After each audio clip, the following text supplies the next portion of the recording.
The changing global landscape, we did cover that in the last survey as well. 2024 was the year of elections across the world. And most of us know that both qualitatively and in terms of quantitative dimensions, the world that existed between 1980, and you can choose the endpoint, some people would say 2008 or 2012, 16, etc. Roughly about 3 decades was the peak of globalization, hyper-globalization. As you can see in the statistics here, global exports went from 15% plus to 25%. Global FDI flows went from 0.5% of GDP to 3.75% of GDP. Global GDP itself rose 6 times in current prices. Extreme poverty came down because of faster growth in China and India. Internet penetration went from almost nothing to 23% as a share of world population. During this period, applied tariff rates across the world came down and the trade to GDP share went up. But clearly, you all know very well more than we do that this period has kind of ended. Even if we are not reversing very actively, we no longer are advancing along these dimensions. New import restrictions every year were of the order of about 3,000 restrictions imposed by countries across the world. They have jumped to about 5,000 restrictions in the last 4 years. And the key reason that is cited by countries in imposing restrictions is strategic competitiveness. I think that is the important theme that we have to internalize as a country, both in the policy space and in the private sector space. There is strategic competitiveness, so therefore efficiency considerations have given way to resilience and supply side security considerations. The value of trade covered under the new import restrictions was as low as $170 billion in 2014-15. Now it's more than $1 trillion, $1.3 trillion. So effectively, I think both import-export and investment flows are being looked at through the prism of strategic competition. And that is a new world which may be with us for quite some time to come, and therefore we need to get used to operating in this space. As a result, world FDI net inflows as a percentage of GDP has come down from around 5% in the first decade to around 1% of GDP. And world exports as a share of world GDP peaked, even though it may not have come down as much as investment flows have come down. Clearly, it is on a declining trend compared to the ascending trend we saw towards the end of the last millennium and in the first decade. One of the outcomes of the globalization era was also the rise of China as a manufacturing power. India also rose as a power in global services.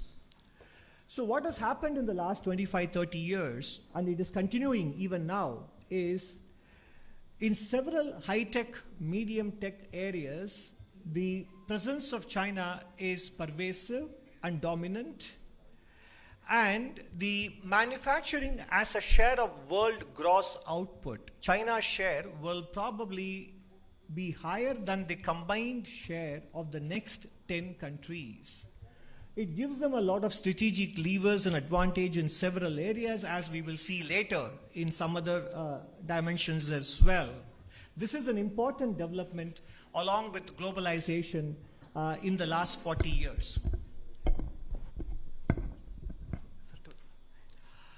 Now, along with the dominance in manufacturing, in terms of the materials and minerals required for global energy transition, let's first take a look at the solar energy. Global demand in 2010 was, China's share of the global demand was very small, and therefore China's production capacity in those areas was also quite small comparatively. But fast forward 11 years later, while demand has grown even within China, but the production capacity in that country has grown even more than demand, basically giving them an important lever in terms of the source of supply for all ingredients and components related to energy transition. And if you happen to see the September 2024 report of Mr. Mario Draghi on the European competitiveness, the entire 75-page report is full of European concerns about the concentration risk that is there with respect to one country as a source of supply for all critical components and technologies with respect to energy transition and manufacturing, etc. Moving on from solar energy to electric mobility, if you look at the key materials that go into it, copper, lithium, nickel, cobalt, graphite, and the rare earth materials, the dominance, and this is a slide which we have shown you back in July 2024 as well, the dominance of one country is quite clear.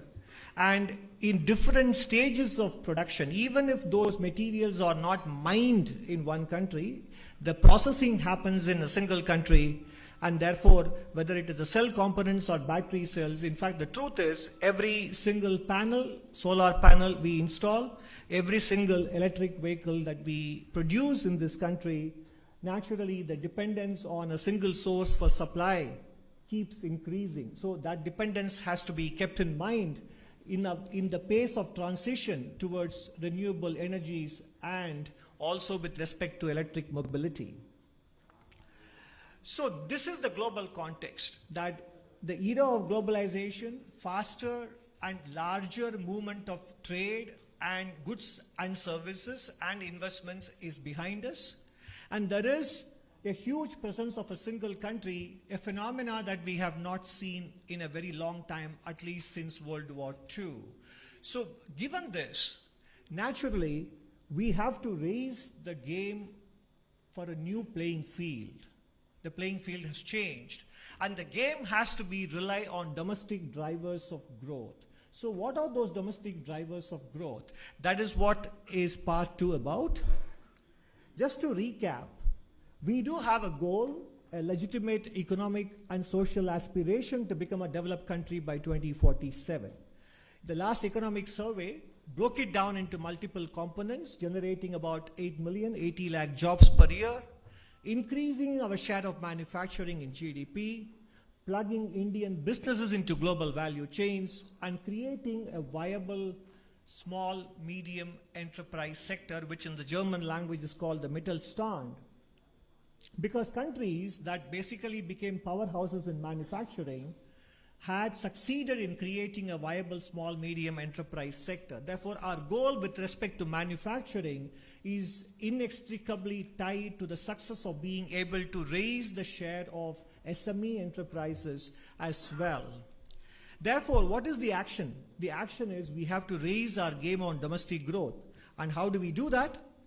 There are 4 dimensions to it. One is deregulation for growth, augmenting internal capacities for growth, the role of the private sector in nation building, and doing energy transition the Indian way.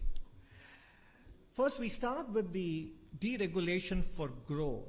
Now, when we talk of deregulation, it is not even big ticket deregulation or dismantling of the licensing era, which happened in 1991 and pursued by governments over the last 30 plus years.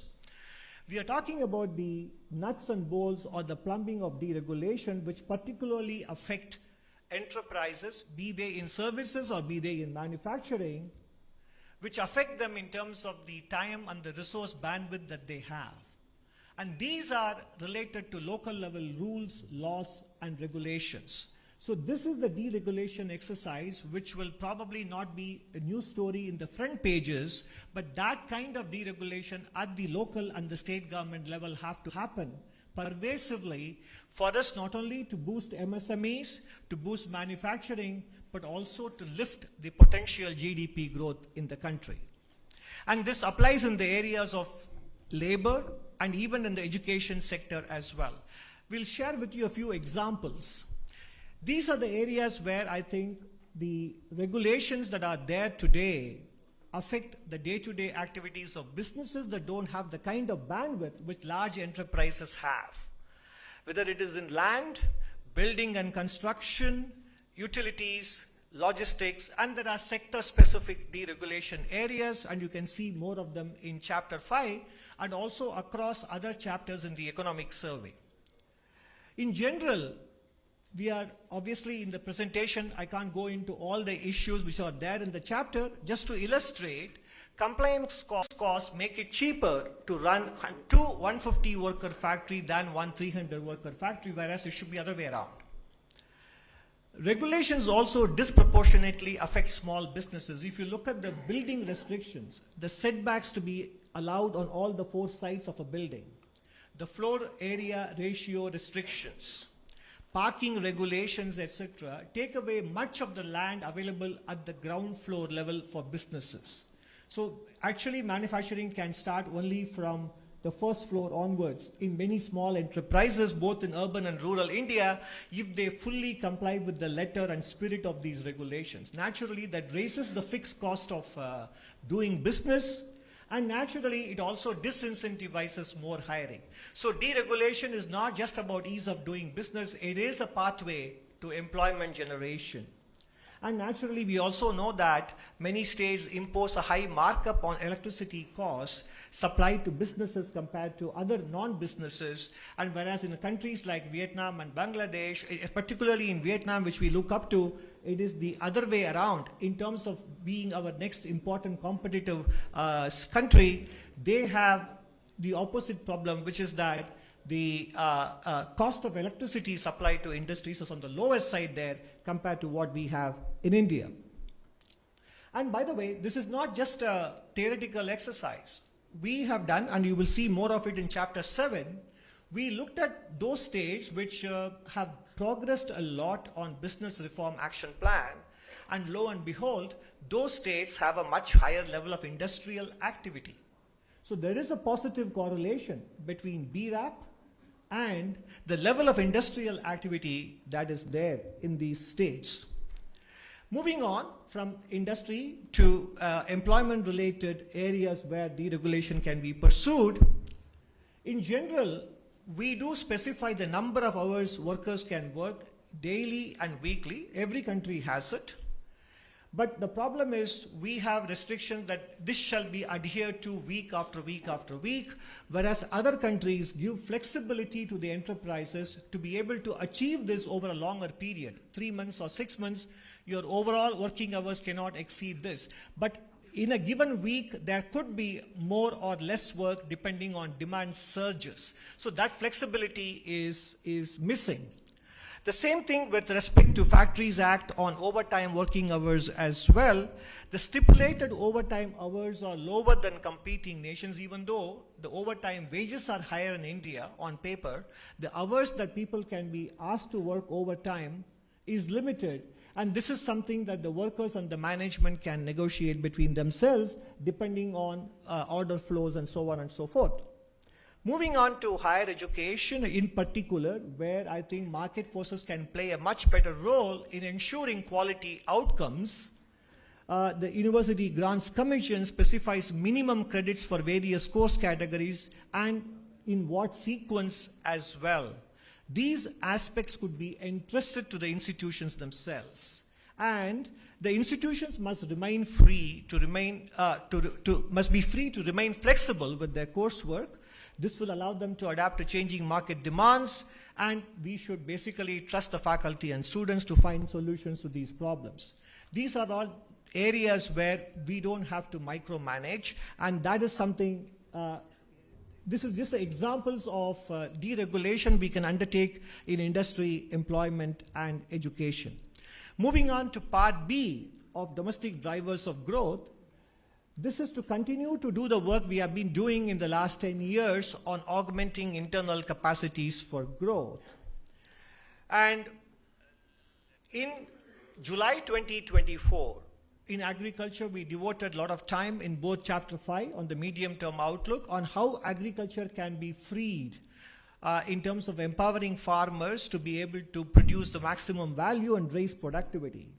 And we deliberately call it the sector of the future because there is enough scope to raise the contribution of agriculture by 0.75% to 1% in terms of GDP growth, by empowering farmers, as we wrote in last July survey, and there are examples which we have cited in this survey as well from different states, and also both in terms of land pooling and also in terms of irrigation potential, which we have done quite well in the last 8 years.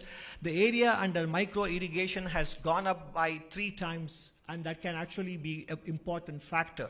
So bringing more area under irrigation, land pooling, and giving farmers the freedom to sell wherever, whenever, to whomsoever, at whatever prices, while undertaking different intervention mechanisms to take care of the demand side. That is the right combination that can unlock up to 1% of incremental growth from the agriculture sector. And given our size and given the impact climate change will have on some other nations in Africa and Asia, this will also give India a huge diplomatic and strategic leverage if we are able to become the breadbasket for many countries around the world. So this sector is not something that countries do well in their early stage of development, but given the change in globalization and given climate change, this sector can be a sector for the future as well. And as you see here on the left side, allied sectors in agriculture have been able to grow at much faster rate than the mainstream crops and food grains. So therein lies the clue as to what are all the elements from those areas which can be applied to traditional crop areas that will lift the overall growth rate of the agriculture sector. In terms of infrastructure development, we have done quite well in the last 10 years in particular, whether in terms of introducing new trains, new airports, we're contributing to reduced turnaround time in ports, coming down from 48 hours to 30 hours in the last couple of years, and capacity additions in the power sector, falling data cost, and expansion in telecom infrastructure. These are some of the illustrations we have picked up for highlighting here, but there are more details in chapter 6. We also, last time itself, we wrote about the turnaround logistics costs also have come down in the country, and turnaround time in toll booths, etc., and road transport are all contributing to higher production and distribution efficiency in the country. Particularly with respect to the urban India, cities declared open defecation free have gone from 15% to saturation coverage, and household latrines constructed, public toilets constructed, and waste processed as a percentage of waste generated. There is tangible and substantial progress in many of these dimensions. On the right side, what you see is that PM Awas Yojana urban and also Amrut in terms of water coverage, 70% tap water and 62% sewage coverage, and also the expansion of metro rail system. The reason we put it up here is that public transportation has to play a much bigger role in our energy transition and energy demand going forward, much more than in fact private mobility solutions, including e-mobility. Public transportation holds the key, and that is why not only we have 1,000 kilometers operational, we have equally another 1,000 kilometers that are underway. So this will, if we can integrate the public transportation network, our carbon emissions and also cleaner air and road congestion, all these dimensions will be addressed by utilizing public transportation infrastructure more efficiently. In terms of rural economy, the Swachh Bharat mission, 11.8 crore toilets in villages. Mission Amrit Sarovar. Again, if you look at the chapter on in agriculture and in industry, we talk about the importance of rejuvenating water bodies in contributing to the entire community development rather than purely providing water sufficiency. The National Health Mission, Sansad Adarsh Gram Yojana, empowering members of parliament to adopt villages and contributing to village development.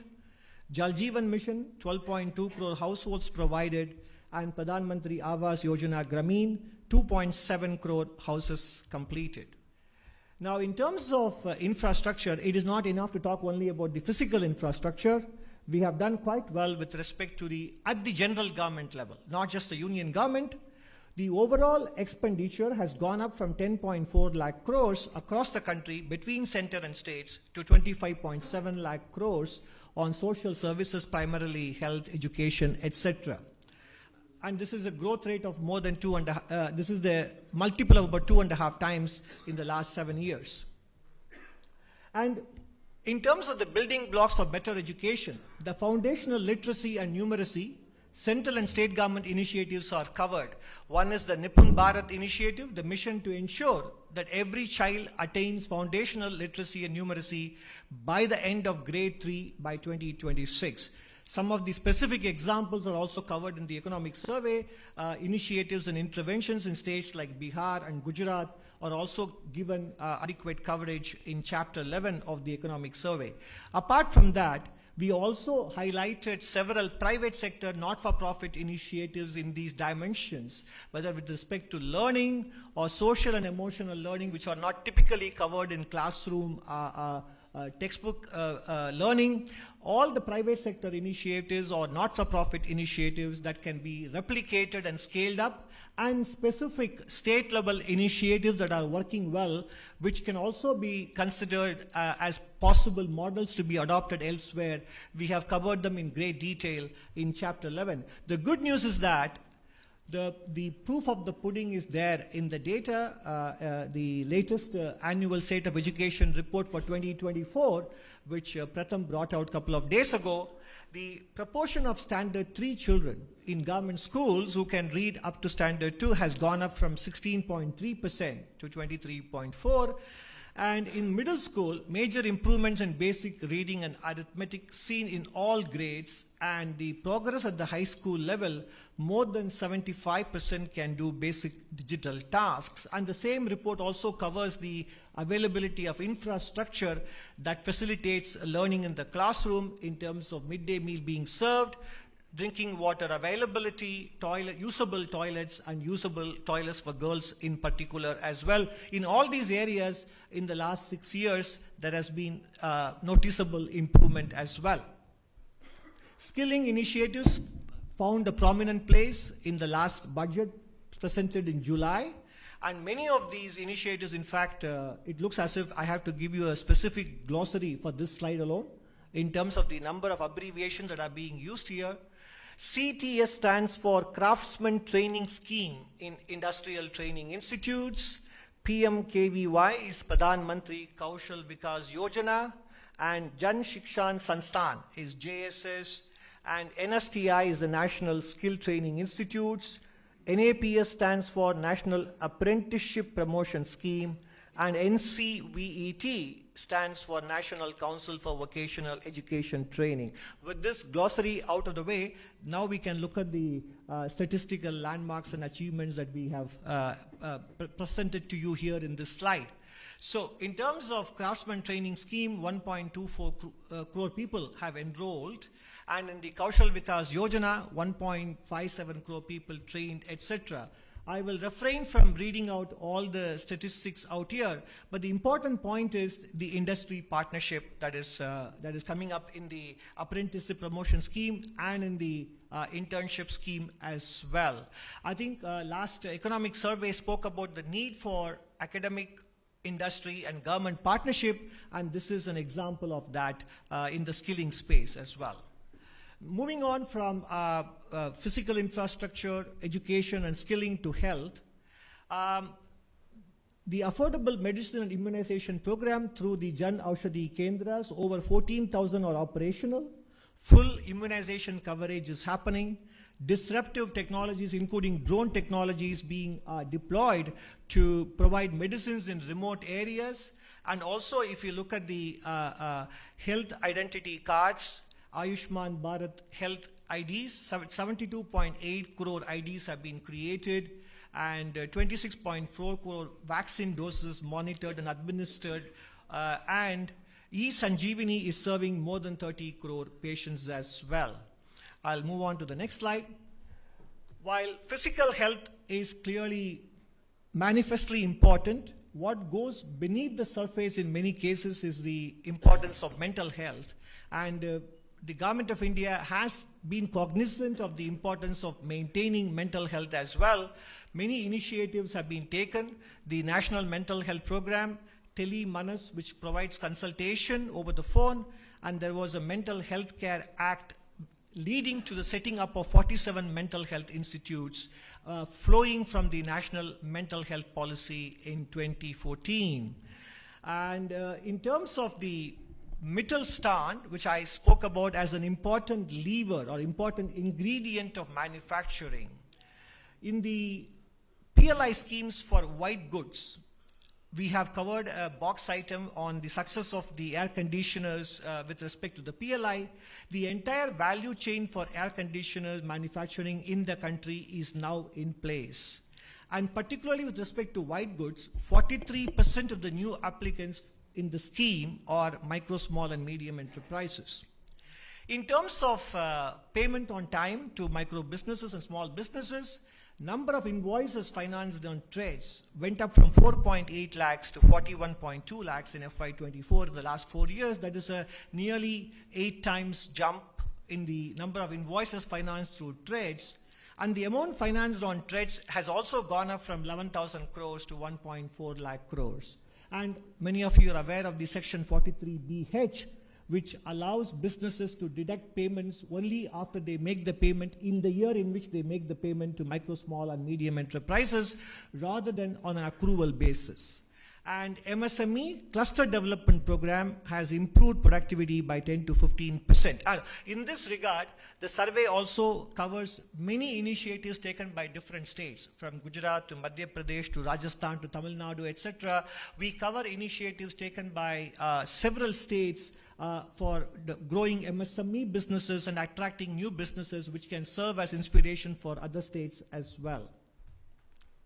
Harnessing the power of women entrepreneurs with respect to credit access, skill development, marketing support, and specific support for women-owned enterprises in terms of reserving public sector procurement for women-owned enterprises. So basically the point is, in the first 2 sections of this, in domestic drivers, we have spoken about the importance of deregulation. We have spoken about the importance of continuing with various initiatives that we have looked at in the previous surveys in terms of boosting the productive potential. This is all from the policy space. From there, we move on to the role of the private sector, because naturally for a large economy, private sector plays a very big role. And in terms of the private sector, the specific asks are balanced deployment of capital and labor, curbing ultra-processed foods, fairer distribution of incomes, which is related to the balanced deployment of capital and labor, workplace importance to workplace safety, workplace culture and mental health, and thinking about supply and sourcing from a strategic perspective as well, investment in R&D. So these are all the dimensions in which the private sector can also raise the game for the new playing field that we are confronted with today. In terms of fairer distribution of incomes, a topic which we brought up last survey as well, if you look at the growth in profitability and the growth in employment expenses, which is a combination of hiring and compensation, there is a huge disparity between the two, which has been highlighted by several private sector players themselves in the last few months. And this happened even as Indian corporate sector profitability hit a 15-year high in March 2024. And some of you may have heard that when in the 1960s, when Henry Ford raised the minimum wages for his car workers, he said, otherwise there will not be enough people to buy the cars the Ford Motors produces. So in some sense, raising wage and salary growth for workers is also a source for aggregate demand for businesses in the medium run as well. So it is both, it is enlightened self-interest rather than being seen only from a moral prism as well. And in terms of balanced deployment of capital and labor, the clear example is the use of artificial intelligence, and we have a special essay on this topic. In chapter 13, in July 2024, we spoke about the energy demand management in a special essay on dealing with climate change. This time, the special essay is on the impact of artificial intelligence on employment generation and in general on labor. Deployment of artificial intelligence presents both opportunities and challenges. Past technology revolutions in general, sometimes we all feel that technology eventually generates more jobs than it displaces. That is true. But the key word is eventually. what happens between now and eventually is critical. And that is where I think we need to create supporting institutions, enabling institutions to train them, to prepare them, and academic curriculums have to change, workplace practices have to change, etc. So therefore, technological transitions have not been painless in the past, particularly during the previous 3 industrial revolutions in the Western world. And we need to learn from them, and that is what this chapter covers. And the private sector, therefore, needs to weigh the benefits of artificial intelligence against the social cost, which may be subterranean in nature and which may surface over a longer period, eventually affecting the environment that is necessary for running businesses smoothly. And therefore, the chapter argues for a careful deployment optimized over a long horizon. This will augment labor and will deliver broad-based social benefits. Of course, one of the considerations, if I may say in a lighter vein, when we wrote this chapter was whether the chapter would become outdated by the time it goes to print, given the kind of fast changes happening in the artificial intelligence space. But the issues that are discussed here is not with respect to the technological developments per se, but also whether the potential and the threat the technology poses for augmenting labor or displacing labor. Those issues are discussed in chapter 13. And where else a private sector can contribute? Compared to several countries, when it comes to R&D spend, 50% of it happens from the government and only 41% happens from business enterprises. Even higher education, academic institutions only contribute 9% compared to other countries.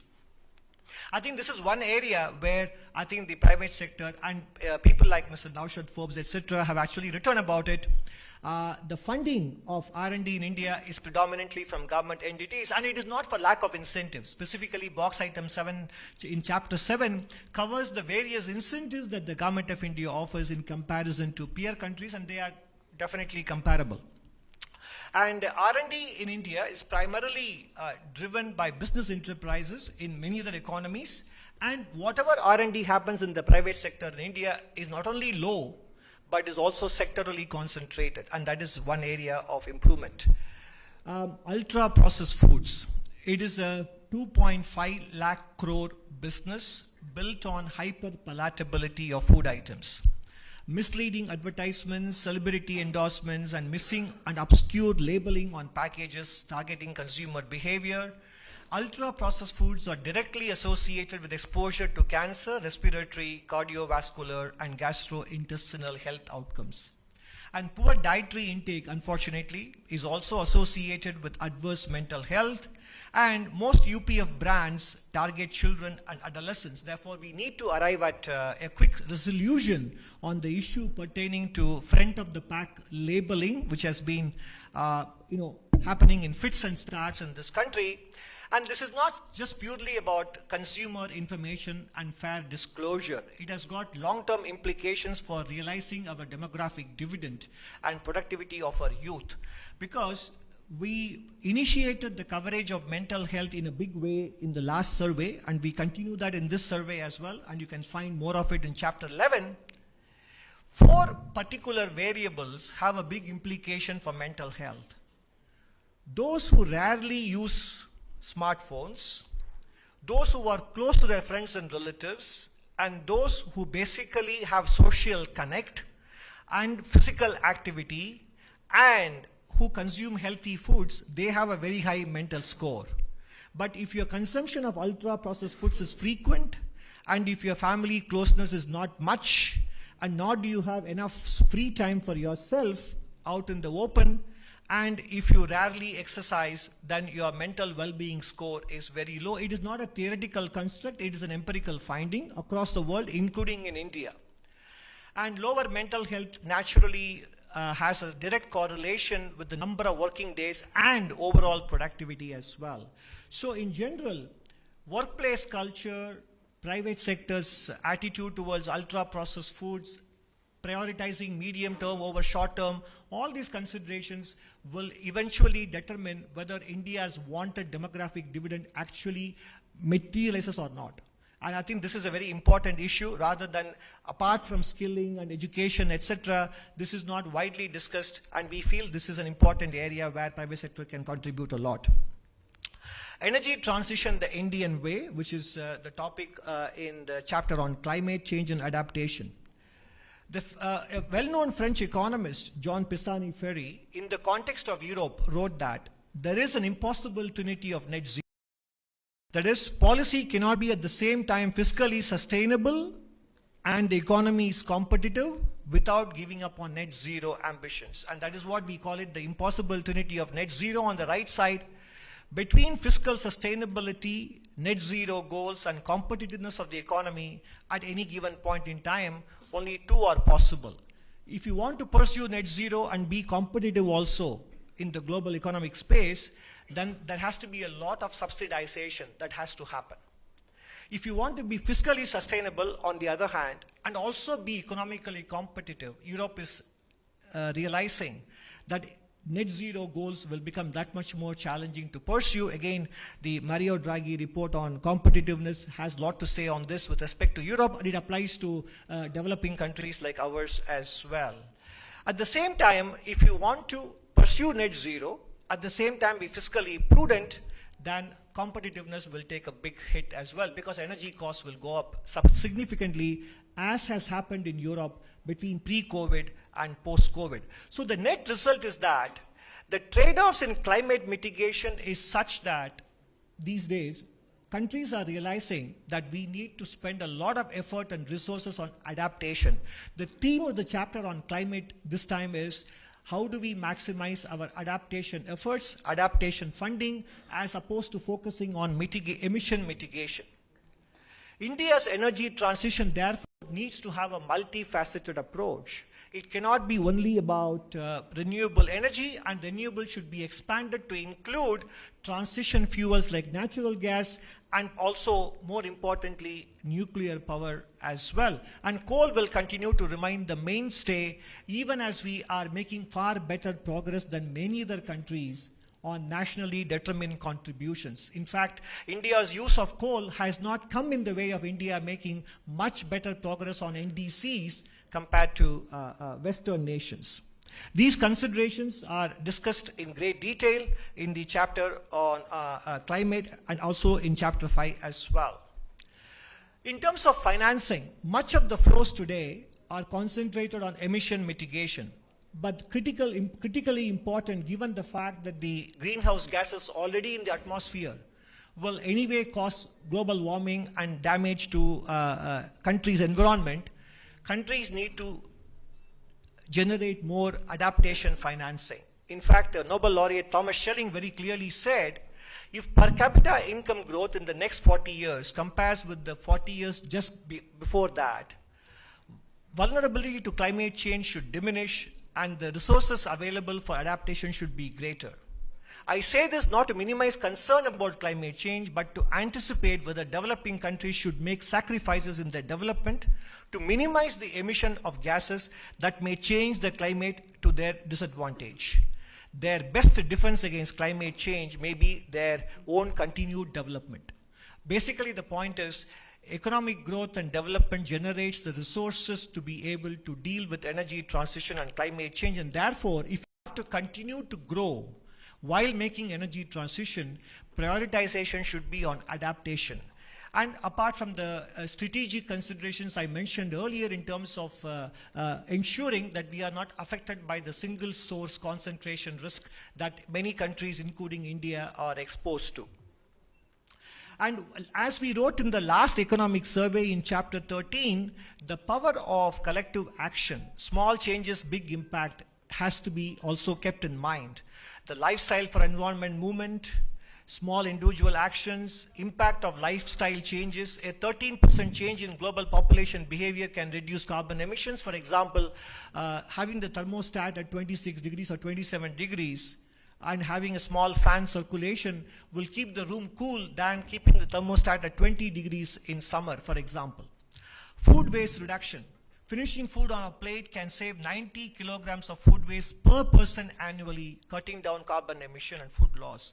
Carpooling and public transportation, which I alluded to earlier, can cut down transport sector emissions. Carpooling can save 380 million liters of fuel daily in India by reducing nearly 8 lakh rides per day. And public transportation, in terms of integrated solutions, is much better than focusing on tailpipe emissions through e-mobility, which also has a strategic angle to it.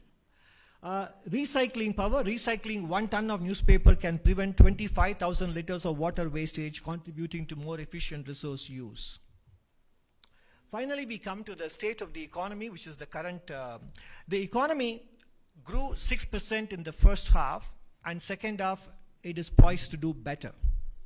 Growth remains close to decadal averages, especially if you look at agricultural sector, gross value added, industry. They all have grown better than the average over the entire period between FY15 and FY24 in FY25. Services sector is almost there, but overall the point is that the pandemic effects have completely now been erased from the trend growth estimates. And you can see that in the different components of expenditure-based GDP. Gross fixed capital formation has improved from 28.2% to more than 30%. And consumption share, private consumption share, has gone up from 58.7% to 61.8%. And government expenditure has come down, in fact, from 10.8 to 10.3% compared to FY18. And export share also has gone up from 18.8 in FY18 to an estimated 21.5% in FY25. So basically, compared to the pre-pandemic shares of GDP, there is a good contribution or a better contribution coming from exports and gross fixed capital formation and private consumption as well. And this is what I mentioned in the previous slide. If you look at the overall GVA on the top left, it has caught up with the trend growth, pre-pandemic trend. Agriculture has been above pre-pandemic trend, partly because of the growth in allied services, which I showed you earlier, which is high single-digit growth rates. And industry has now just popped its head above the pre-pandemic trend, bottom left. And with respect to the overall services sector, again, we have caught up with the pre-pandemic trend as well.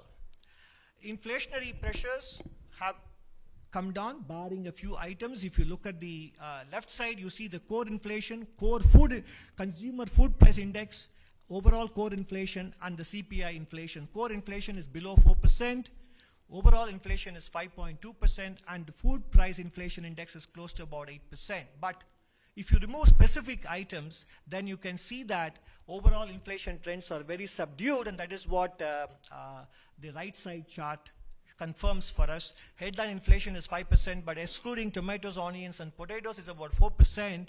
Excluding pulse and vegetables is below 4% as well.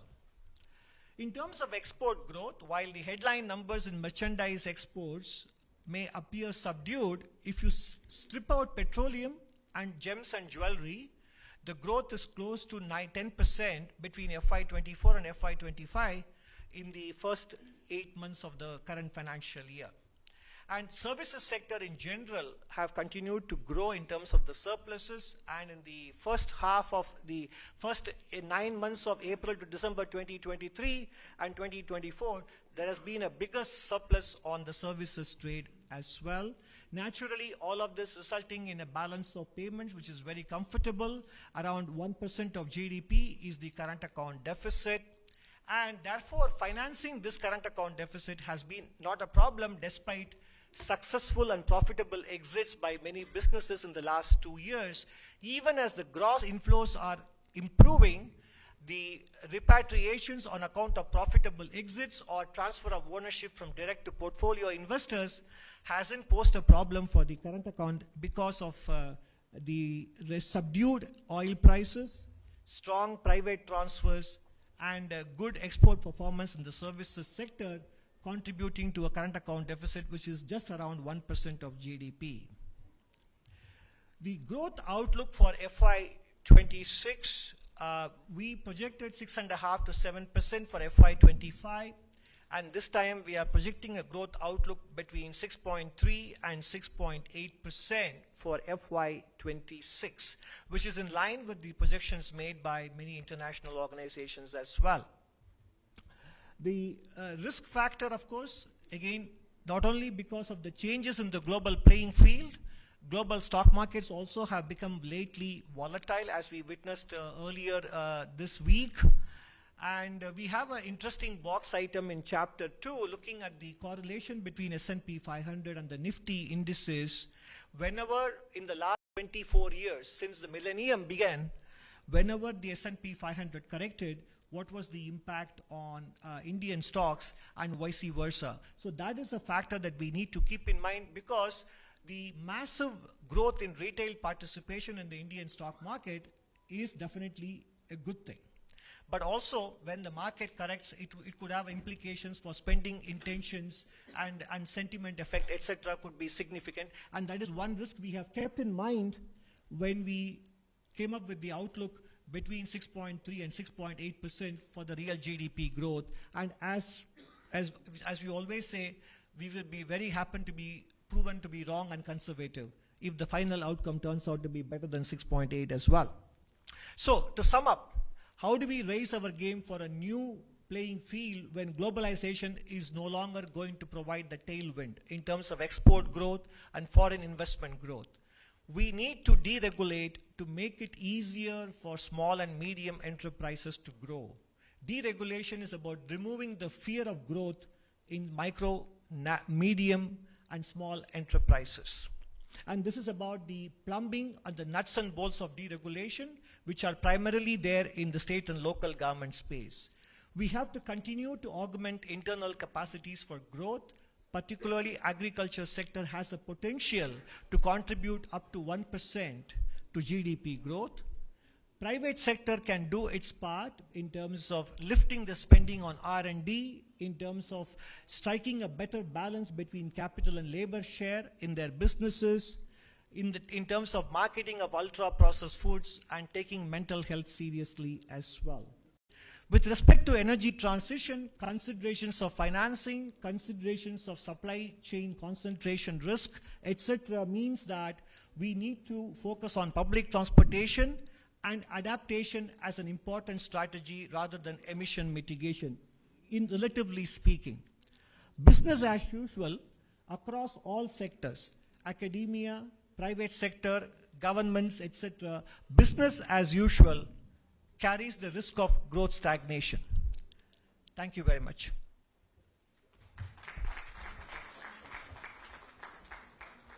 Thank you, sir, for the presentation. Now floor is open for the questions. So starting with 127. Please introduce yourself and your organization's name, and then